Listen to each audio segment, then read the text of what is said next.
At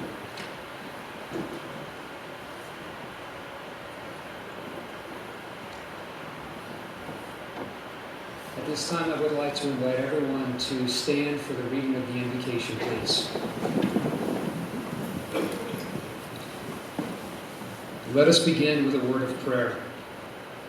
Lord, we gather with heavy hearts to honor the life and service of two combat airlifters, Senior Airman Bryce Bain and Senior Airman SrA Montes, whose lives ended tragically and suddenly in the early morning hours of Saturday, 10 December.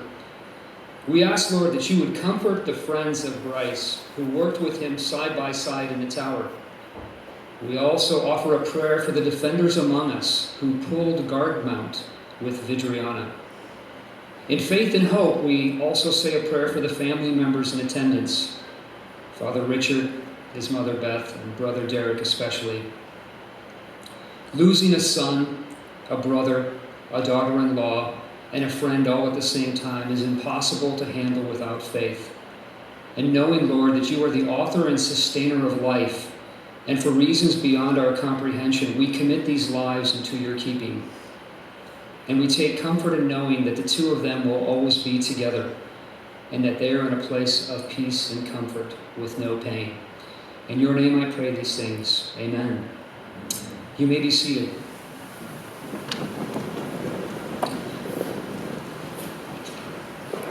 At this time, I would like to invite the respective speakers from the various units to come forward and speak some words.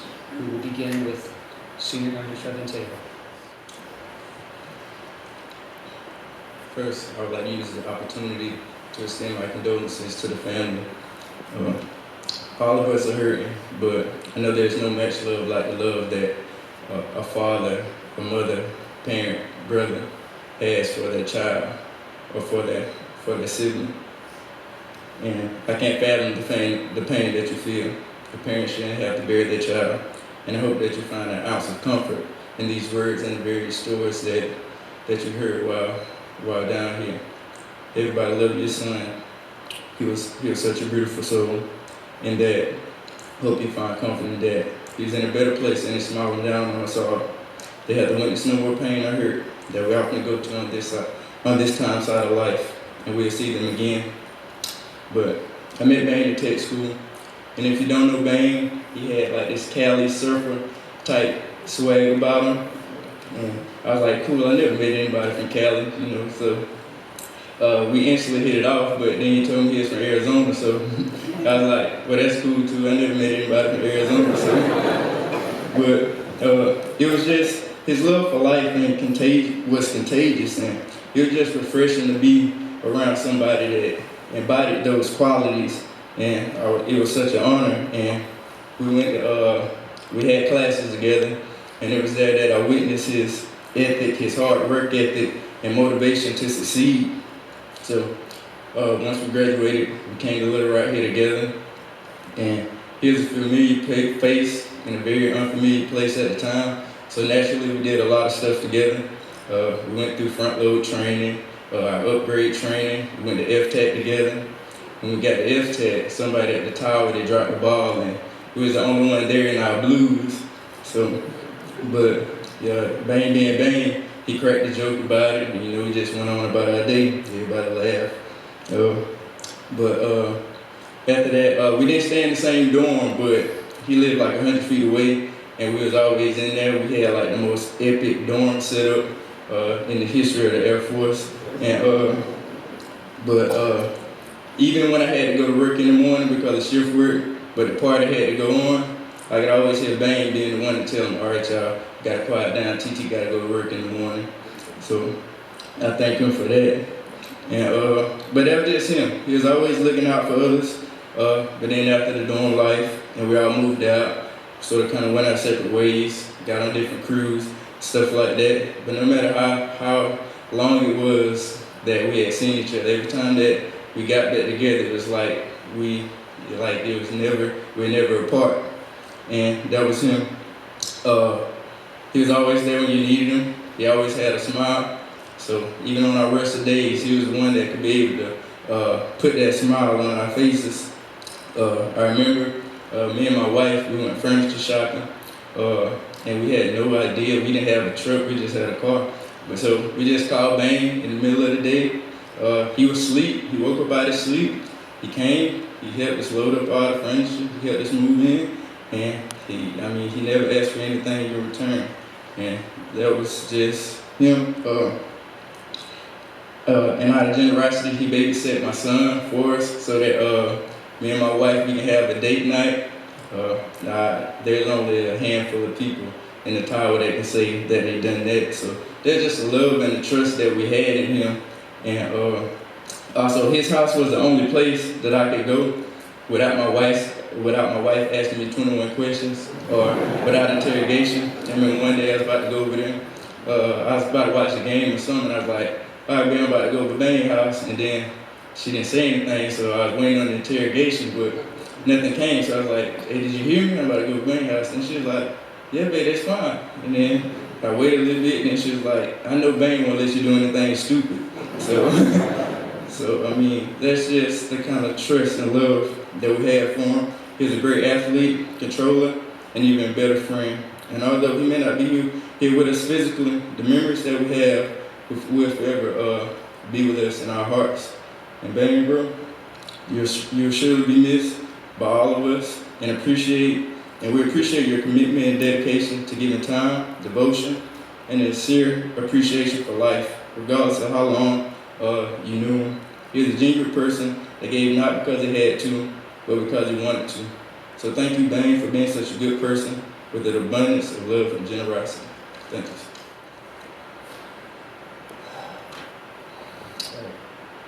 Team Little Rock lost two great airmen on Saturday morning. I know we've spent the last 4 or 5 days in shock, in mourning, wondering if life will ever be the same for us. And I can't even begin to imagine for the Bain family, for Rick, for Beth, for Derek. I appreciate that you guys are out here. I know it's been very, very important for our squadron and for us, and I hope it's been evident how the impact that Bryce had here. I can't begin to imagine what y'all feel like. But I will say the sadness, it's been overwhelming, but at the same time, I have found it actually to be a little bit inspiring this week. Amazing to see the airmen of these two squadrons, the wider Team Little Rock family come together to rally to take care of each other, and more importantly, to take care of these two families whose airmen gave so much to the United States Air Force, and so we can honor these two and honor these two airmen. So obviously today we're here to honor the lives of Senior Airman Bain and Bryce and Senior Airman Vivi Montes. And up front I have to say I regret that I didn't have the opportunity to meet Vivi. But I'm going to stretch the truth a little bit here and say that I feel like I knew her because she was an airman. She was committed to the same core values. She wore the same uniform that we all do right here. And she was special enough to Bryce. Bryce obviously was in my squadron and our squadron here, 19th OSS, but Bryce, he met her, he asked her to marry him, and she was special enough that he wanted to spend the rest of his life with her and for them to share that together. And so that just like I say all the time for our families, that makes her part of the 19th Op Support Squadron, because I make the point often that everyone is shaped by the other people in our lives, our parents, our friends, spouses, fiancés, roommates, brothers, sisters, supervisors, but certainly fiancés. Bryce, he was a great airman, a great person, and part of what made him that was Vivi. She was part of his DNA. And so, Greg, to you and your defenders out there, certainly I extend our condolences for Vivi, and your loss is our loss today, and I'm terribly sorry that we're here today to mourn this occasion.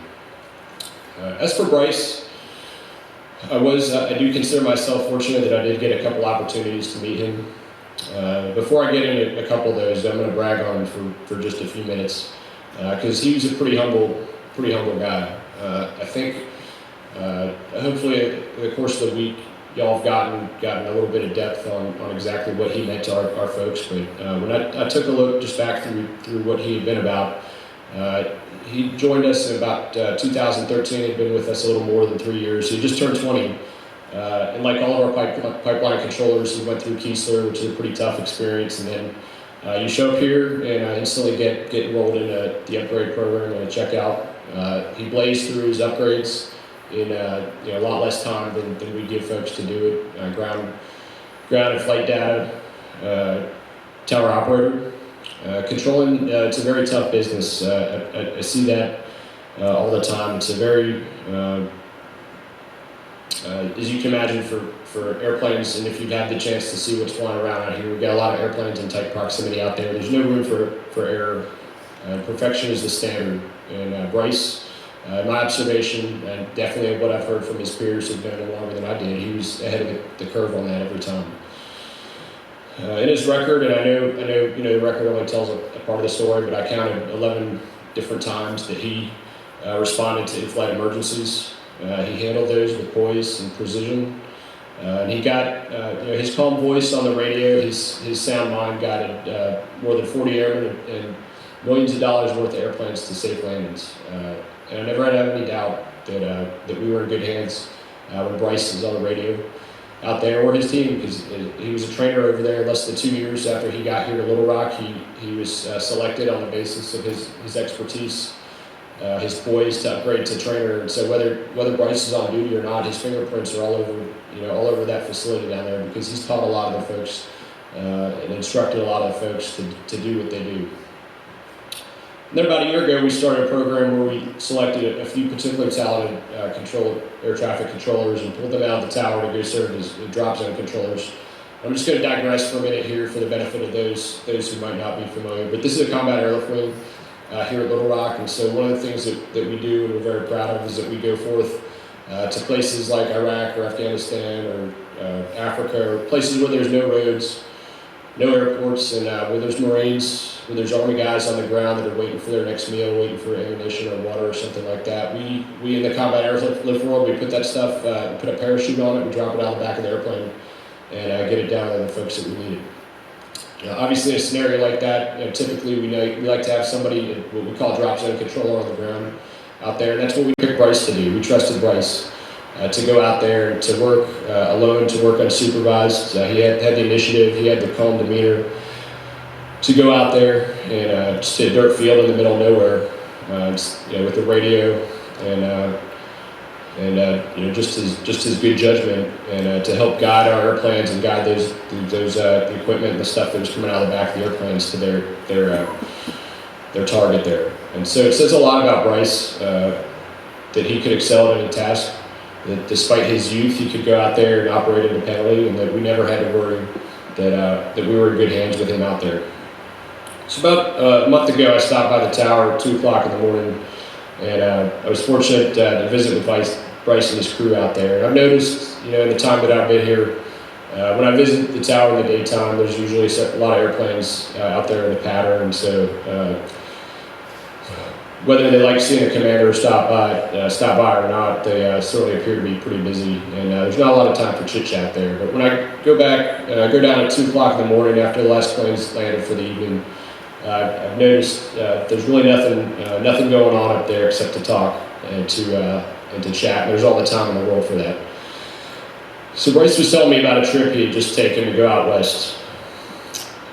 He had spent for us, in the aviation world, Arkansas has little hills out there, but out west, that's where you really put your skills to the test out there in the high mountains and high terrain in the Rockies. And on this particular opportunity, Bryce had spent 3 weeks bouncing back and forth between some drop zones in Wyoming and Colorado, so that our air crews could get the most realistic training. It's grueling work, a lot of hours in transit. I think Bryce was working out of Colorado Springs and making some out and back trips up to Wyoming and a couple of the other drop zones out there to get ready for the drop events. And it's a whole lot of preparation for not a lot of action itself. Hours spent in the car, hours spent preparing the DZ. Then the drop sequence itself, it probably takes about 5 minutes or less. And then for Bryce's job, pack the parachutes up, get the load recovered, and then huff it off to the next job. So, when I heard Bryce had been out in Colorado, I naturally asked if he'd had the opportunity to go visit, go hang out in the Springs or Denver or something like that. And Bryce said, "Hey, I have no time for that stuff." I don't know where Jonah's sitting out there, but he said Jonah kept it huffing for 3 weeks, and there wasn't too much time to go out there and relax. But Bryce didn't care.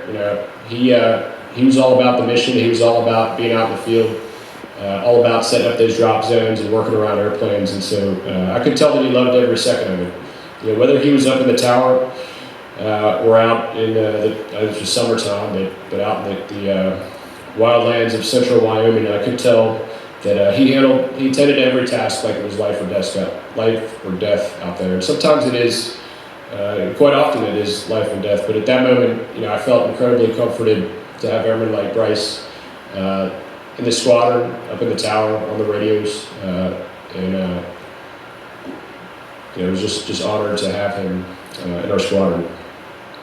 So that's Bryce the professional. Bryce the person, I promise you, is every bit as magnificent, loyal, selfless, someone who lifted others to success and reveled in the accomplishments of other people. Bryce was a man who would drop everything to help a couple of his buddies move, or to go load up some furniture in the back of somebody else's truck, in his truck, if y'all didn't have the right enough space in the car out there. He helped 10 Girl Scout troops unload 50,000 cases of cookies.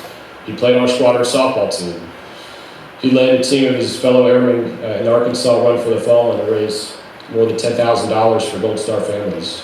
I understand he was even a pseudo-biology teacher and helped teach at the Cabot Middle School biology lab.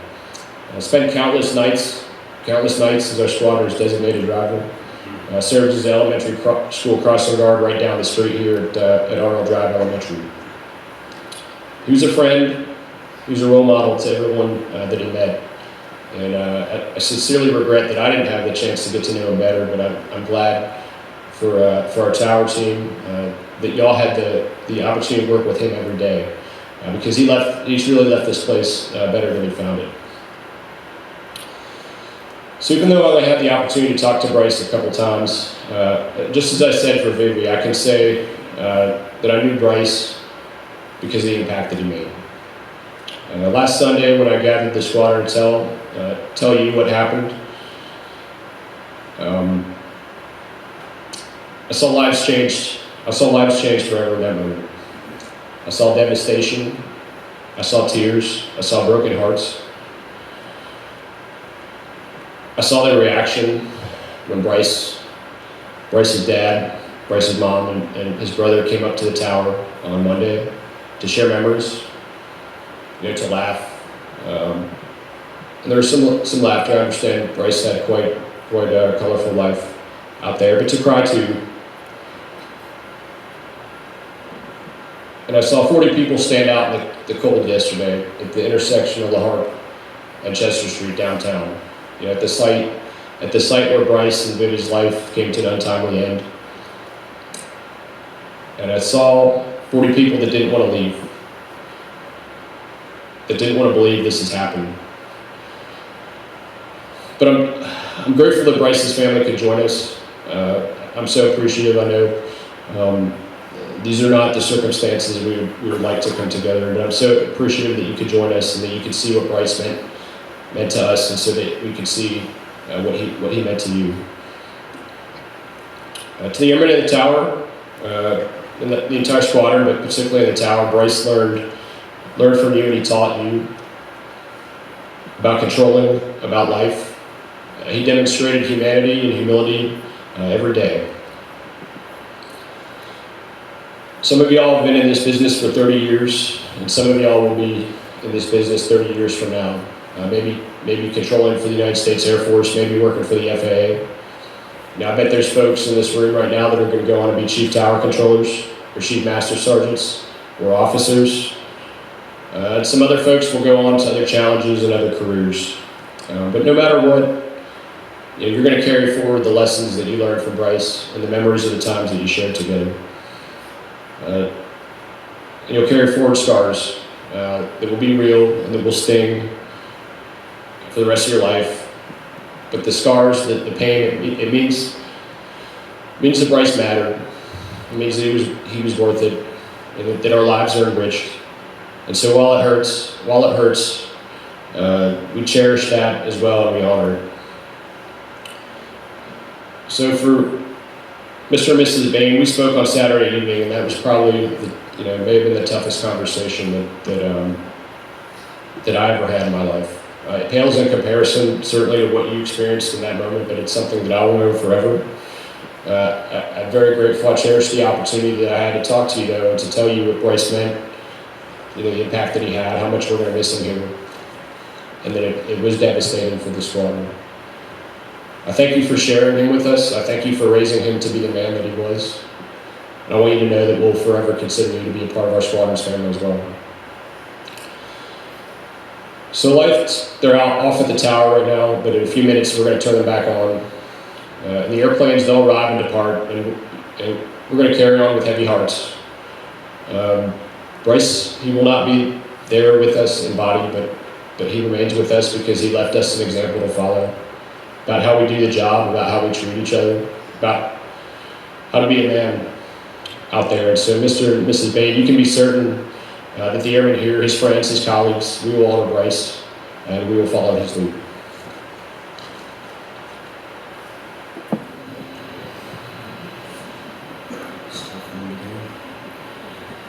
I want to start off by saying that it is hard to have someone pass away, especially if it was someone that is a fellow airman and friend.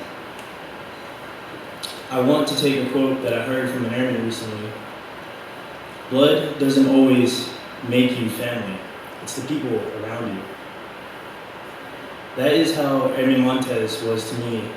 I am sure that's how she was for y'all as well.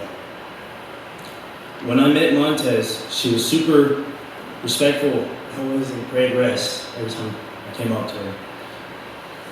Since that time, we built our friendship with her visiting the armory so she could vent or talk about random things going on about her days. I looked forward to our conversations, and I'm sure she did too. Montes tried to get me comfortable to the unit since she knew that I had only been here for a short amount of time. All in all, she was and still is an awesome person and will be leaving a big hole in my life and also in some of yours. While we mourn, let's all remember the good times that we've had. Until we meet again, we will take the watch from here. Thank you, SrA Montes.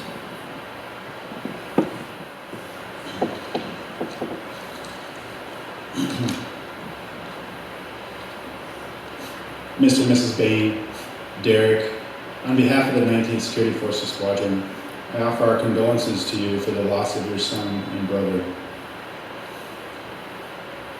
Members of the 19th Operations Support Squadron, I'm sorry for your loss. To the members of Team Little Rock, my defenders and I thank you for your support as we grieve the unexpected loss of one of our sisters, Senior Airman Vivis Montes.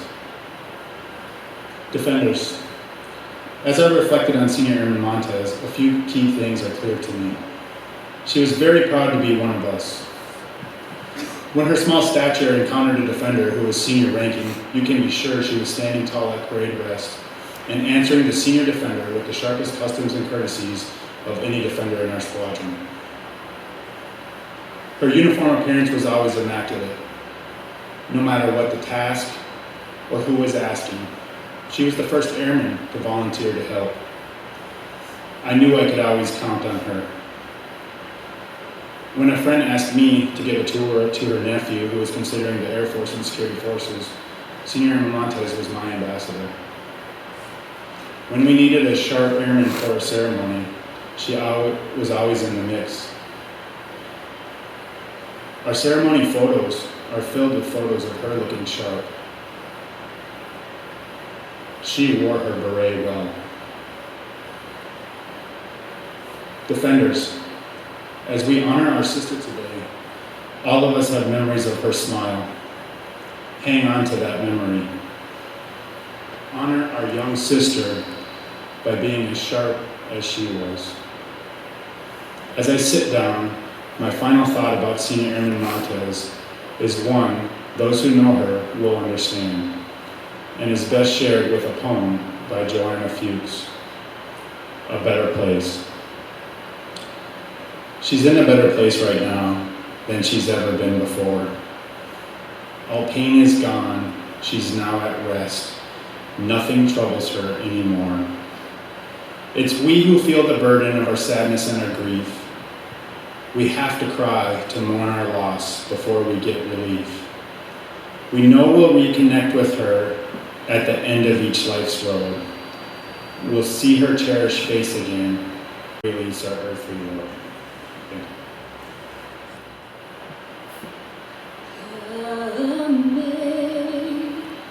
Amazing grace, how sweet the sound that saved a wretch like me.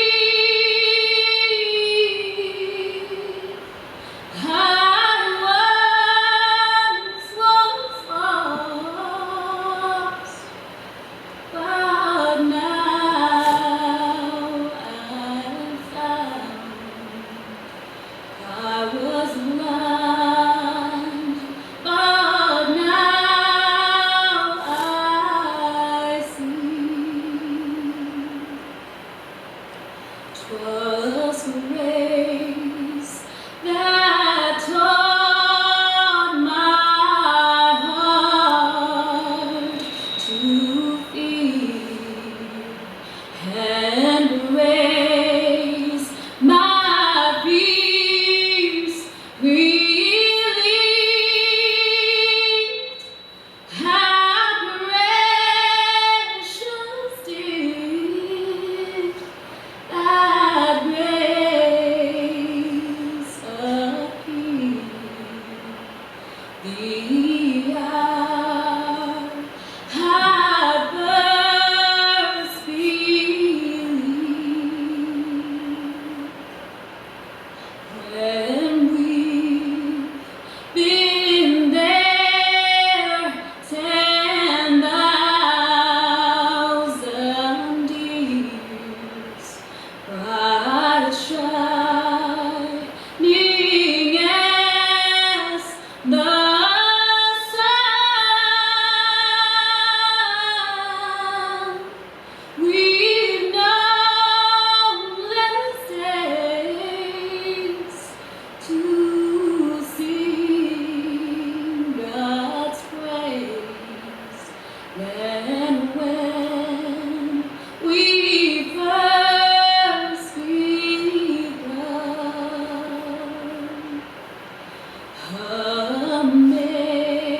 Amazing grace, how sweet the sound that saved a wretch like me. I once was lost, but now I'm found. I was blind, but now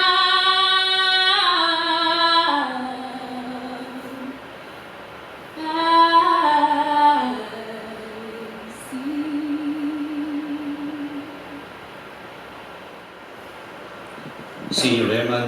SrA Bain and SrA Montes both profess the Christian faith.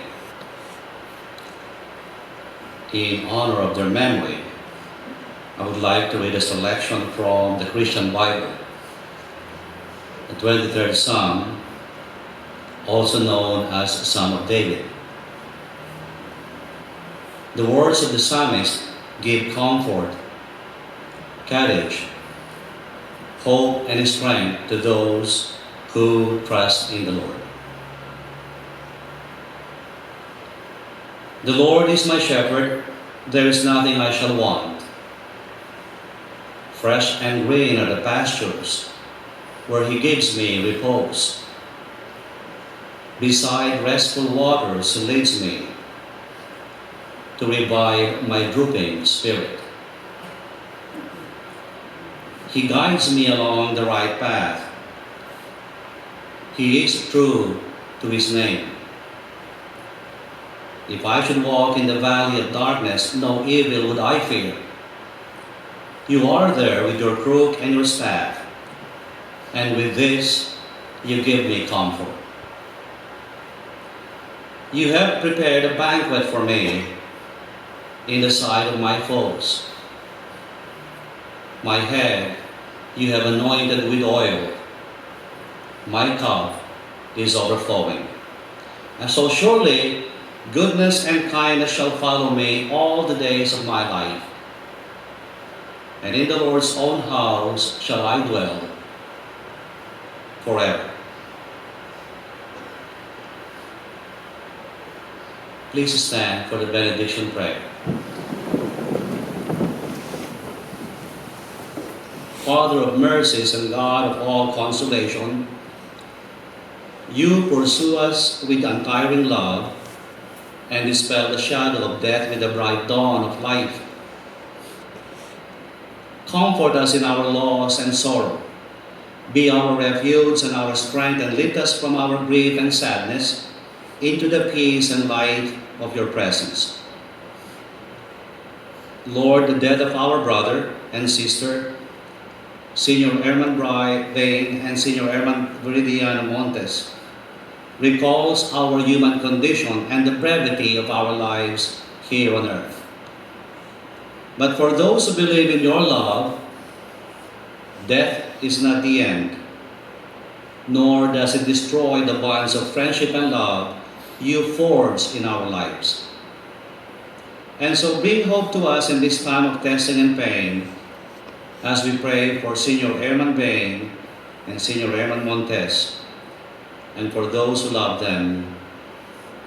Amen. We may be seated.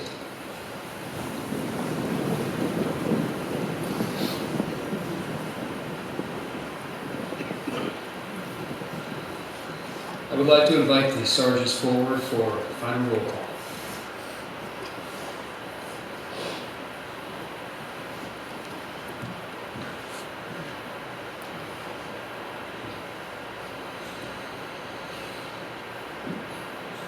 Sergeant Formo. Sergeant Coben. Present. Airman Wade. Present. Sergeant Thornton. Present. Airman Hines. Present. Airman Brown. Airman Bain. Airman Montes. Senior Airman Bain. Senior Airman Montes. Senior Airman Bryce Bain. Senior Airman Veridiana Montes.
This concludes our memorial service for Senior Airman Bain in Montes. For those of you who would like to offer condolences to the family, I invite you to make your way forward on this side to meet the family at the front. If afterwards, after meeting the family, if you would like to reflect upon the cross, I invite you to do that, and you may return to your seat for a moment of reflection. And you are welcome to stay in the chapel for as long as you like.